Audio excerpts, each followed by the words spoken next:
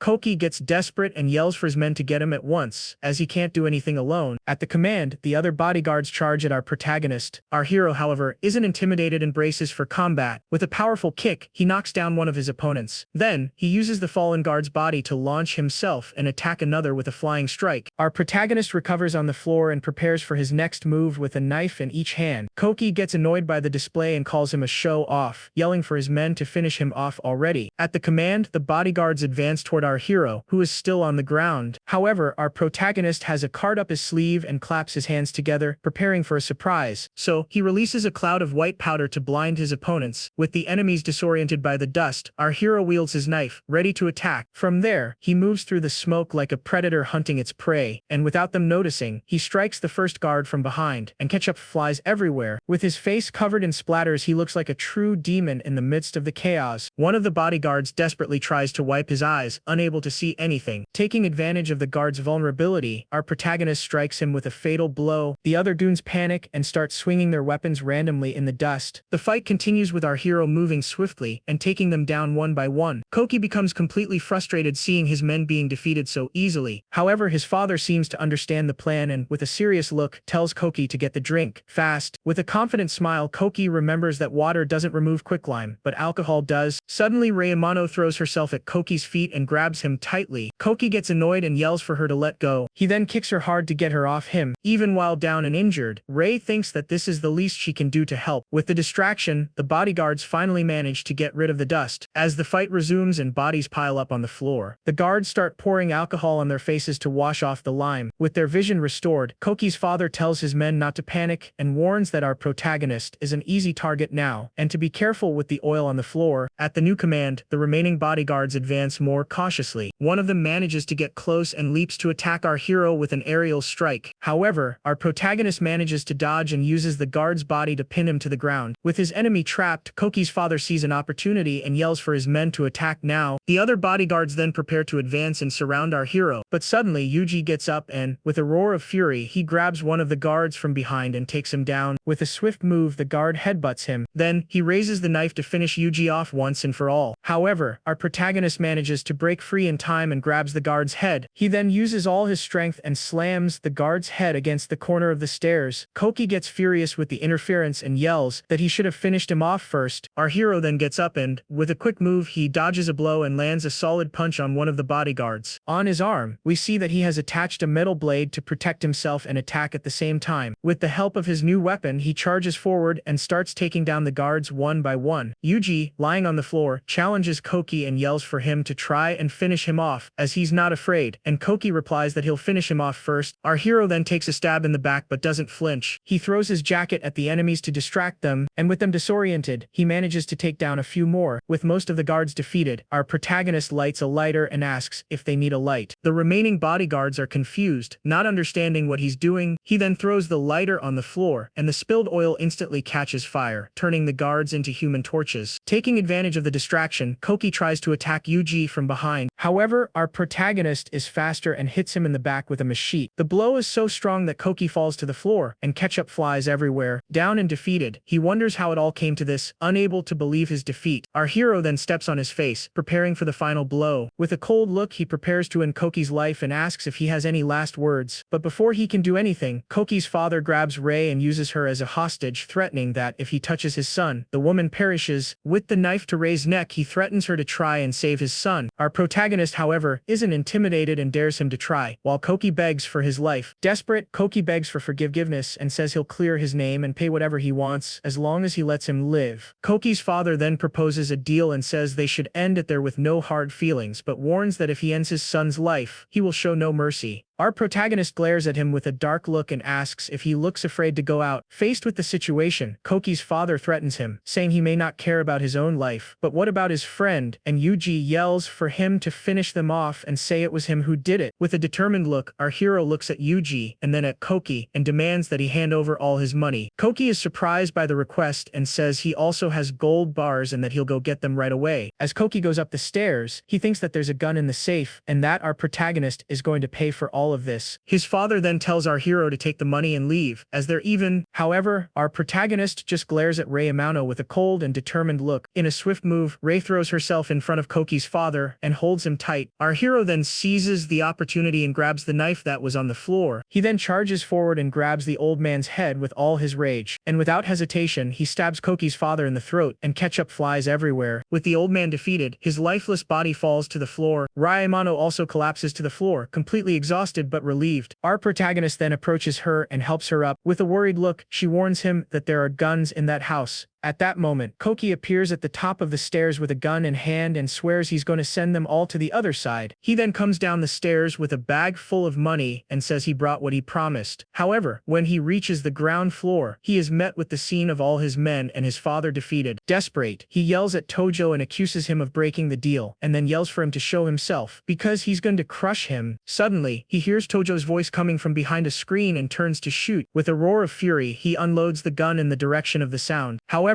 he realizes he's been tricked and that the voice was coming from a cell phone left on the floor. The phone he had taken from Rei was recording and playing Tojo's voice to trick him. With an empty magazine, he finds himself completely vulnerable. At that moment, our protagonist appears from behind and strikes his arm, sending ketchup flying. With a powerful kick, he knocks him to the ground, and then he pins him down with all his strength. Koki screams desperately and asks why he ended his father's life. With a sinister smile, our protagonist says he promised to wipe out the whole family and that he always finishes what he starts, and asks how else he could face his parents in the afterlife. With that said, he uses the knife and ends Koki's life with a clean strike to the neck. With his last enemy defeated, his lifeless body falls to the floor. The knife used in the final blow falls to the ground next to the body. With tears in his eyes, our hero shouts that he has finally avenged his parents. In the background, Yuji and Rei watch the scene in silence, processing everything that happened. With the battle over, Rei helps Yuji up, and the two lean on each other. Our protagonist then turns to them and tells her to take Yuji and get out of there, as he still has something to do. He then goes up the stairs and finds the safe full of money and gold bars. Amidst the fortune, he finds a white envelope. As he picks it up, he realizes it's the original autopsy report. Outside, Yuji and Rei look at the mansion as snow begins to fall. They are anxious, waiting for their friend. Shortly after, our hero leaves the mansion carrying the bag of money. He then hands the bag to them and says there are 40 million in cash and some gold bars inside, and tells them to split it and hide without contacting anyone. Rei is speechless and says she betrayed him, but our hero cuts her off. With a serene look, he says she was also being threatened and that it's time to let go of grudges. Yuji then asks if he's not going with them. Our protagonist replies with a wary look that he can't run anymore. Yuji refuses to leave him behind and yells that he'll stay with him, even if it means prison or the ultimate penalty. However, our hero reassures him and says he has a plan, and even if it doesn't work, he won't drag them into the mess. Rei Amano is shocked as she realizes what he intends to do. With the report in hand, our protagonist asks for just one night to sort everything out and promises he'll come back alive. As Rei tries to go after him, Yuji holds her back and shouts that he can't let him bear it all alone. However, Yuji stops her and says that's enough, because if she goes, she'll only get in the way, and that now all they can do is believe in Manabu. So, the two walk away, leaving our hero behind as he watches them with a determined look. The scene then cuts to a man on the ground being dragged by another. Later, Yuji and Rei are hiding under a bridge. Yuji then asks what on earth is in that envelope. Rei explains that it's probably documents that can prove the corruption of powerful figures in Narihira City. Yuji is confused and asks why something like that would be in that house. The woman then reveals that Yoshida Manjiro was the deputy chief of the Narihira police station, and that it wouldn't be hard for him to get those documents. With this revelation, an image of Koki's father with the documents appears, showing his power and influence. The two are silent for a moment, processing the information. Rei then concludes that it was precisely because he had that evidence that the powerful Peel people protected him and let him do whatever he wanted in the city. city. Yuji panics and realizes that if Manabu goes after these heavyweights alone, he'll surely be taken out, and decides he's going after him. Ryamano, however, holds him back and tells him to calm down, as she thinks Manabu's plan has a chance of working, and Yuji questions what she's basing that on. With that, she explains that to those big shots, Manjiro must have been a nuisance, and someone they wanted to get rid of. Therefore, for our protagonist to survive, the only option is to ally with them. From there, the scene takes us to another place, where our hero analyzes a compromising photo of one of the big bosses. With a serious expression, he puts the photo away, preparing for the final confrontation. Shortly after, we see our protagonist walking toward a huge mansion in the middle of the night. He climbs a long staircase with firm steps, carrying a mysterious bag. Upon reaching the top, he is met by several bodyguards guarding the entrance. The guards stop him immediately and say the area is restricted, but our hero demands to see Mr. Goda. One of the bodyguards then dismisses him, saying the boss is already resting and to come back tomorrow if he has any business. However, our protagonist insists with a determined look that the matter needs to be resolved tonight. The bodyguard gets annoyed by the young man's audacity and clenches his fists, asking if he has a wish to perish. Unfazed by the threat, our hero simply unzips the bag he was carrying. In a swift move,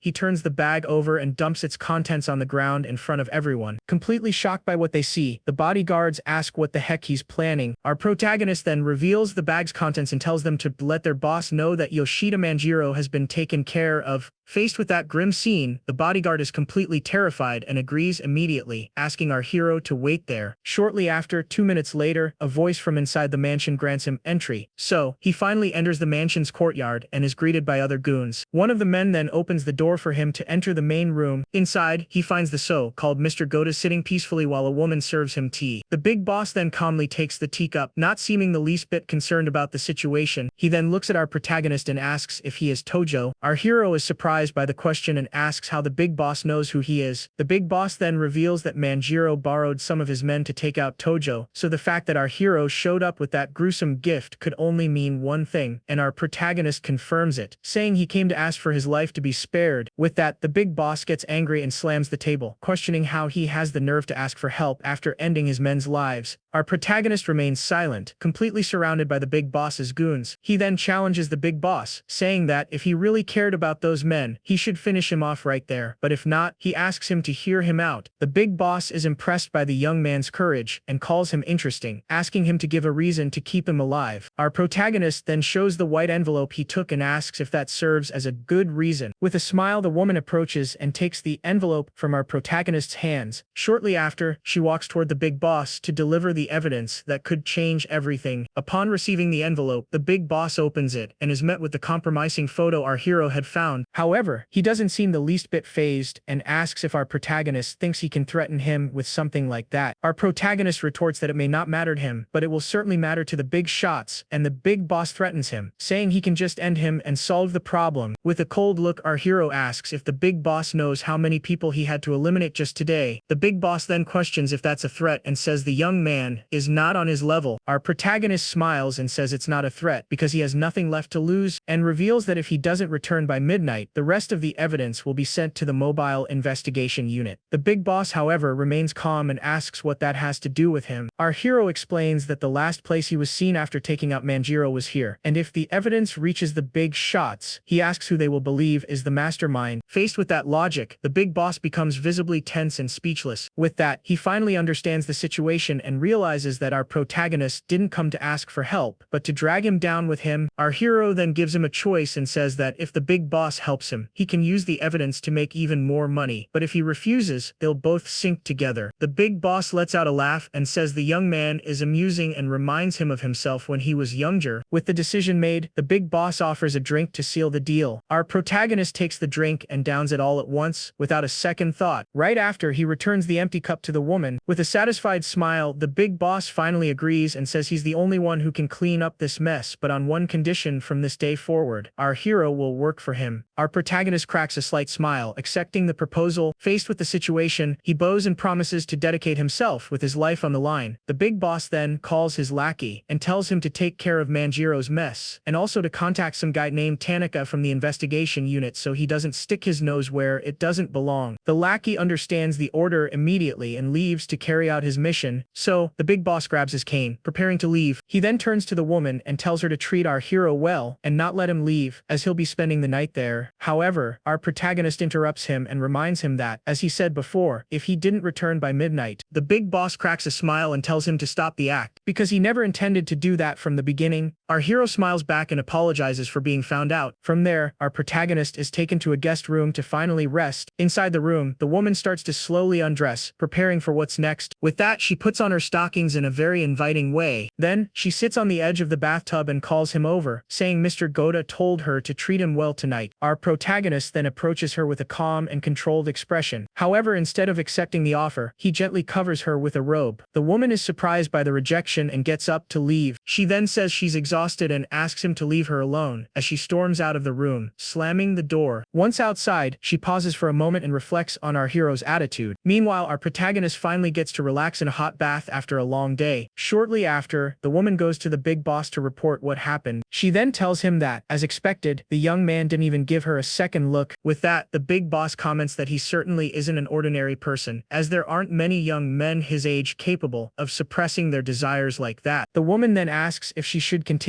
to keep a close eye on him. The big boss agrees and says that a guy like him won't be easy to handle and that, although he's useful, if he betrays them, it will be fatal, so they can't let their guard down, and reveals his plan to get closer gradually, as they have plenty of time and he'll only use him when he discovers his weakness. With a calculating look, he wonders if he can feel safe turning our hero into his pawn. The next morning, our protagonist finally gets some rest after everything that happened. With the sun already rising, a new day begins at the big boss's mansion. Suddenly, he opens his eyes as if he had a nightmare, so he sits up in bed, startled and panting. To his surprise, the woman from before is there and greets him with a "good morning" while wiping his face. He then thanks her for taking care of him and says he needs to leave, but the woman stops him. With a smile, she tells him not to be in such a hurry and invites him to check out something interesting. Right after, she turns on the television, and the news reports a house fire on the outskirts of the city that resulted in 3 fatalities, and according to the police, the victims were Manjiro Yoshida and his children. Our protagonist is impressed by Mr. Goda's speed but questions why the news only mentions 3 people and not the other 8 guards. The woman then explains that those guards were all fugitives and criminals, so no one will care if they perish, and their bodies will simply be buried. With that, she gets even closer and tells him not to worry about anything anymore and to enjoy the moment with her. However, our hero interrupts her and asks for her name. With a satisfied smile, she finally introduces herself as "I am Munakata." He then apologizes and says he has something important to do, and without looking back, he turns and leaves, leaving I am behind with a disappointed expression. The scene then takes us under the bridge, where our protagonist finally returns to find his friends. Seeing him, Ryamano and Yuji are completely surprised and relieved that he's back. With tears in her eyes, Rai runs to him and hugs him tightly, shouting that he's safe. She then says she knew he would definitely come back alive from that confrontation. With that, our protagonist reassures them and announces that from this day on, they will no longer be pursued, as they are finally free. At the news, Rai breaks down in tears of relief and hugs him even tighter. Yuji also starts to cry and asks why she's crying over such good news. From there, time moves forward, and we see the 3 in a new hideout in an old building. Inside, Ryamano prepares a feast to celebrate their new life. Yuji is completely impressed with the food and says he didn't know she had that kind of talent. Ray then replies not to underestimate her, as she's been living on her own since she was 8. So, the 3 raise their glasses and toast to freedom and a new beginning. Right after, they start eating and drinking together, enjoying their first moment of peace in a long time. After a while, Ryamano asks Tojo what he plans to do from now on. He then reveals that with the money he took from Yoshida's house, they might be able to start a small business. Yuji gets excited about the idea and asks if that means they're presidents now. Meanwhile, Ryamano assures him that she'll help him with whatever he decides. With that, Yuji looks at her with a smile and asks if she's not going back to work at that nightclub. The woman then reveals that her younger brother has a kidney disease, and since her parents passed away early, she had no choice but to work as a hostess. But thanks to Tojo, she feels like she can finally start over. Faced with the situation, Yuji proposes a toast, and everyone immediately agrees. After a while, Yuji passes out on the couch, completely exhausted. Meanwhile, our protagonist is lying in bed, deep in thought. Suddenly, he senses a presence in the room. It was Ryamano who appears and asks if she can stay there, as she has nowhere else to go. Our hero then gets up and says he'll sleep on the floor, as there's only one bed and a couch. However, she touches his shoulder to stop him, and says his wounds haven't healed yet, so he shouldn't sleep on the floor, and suggests they sleep together in the bed. So, the 2 end up lying side by side in the same bed, but without touching. Meanwhile, on the couch, Yuji seems to be having a nightmare. Back in bed, Ryamano whispers to our hero and reveals that she's actually been interested in him since their school days. However, our hero had already fallen fallen asleep and doesn't hear the girl's confession. The next day, our protagonist and Yuji are walking down the street, and his friend asks if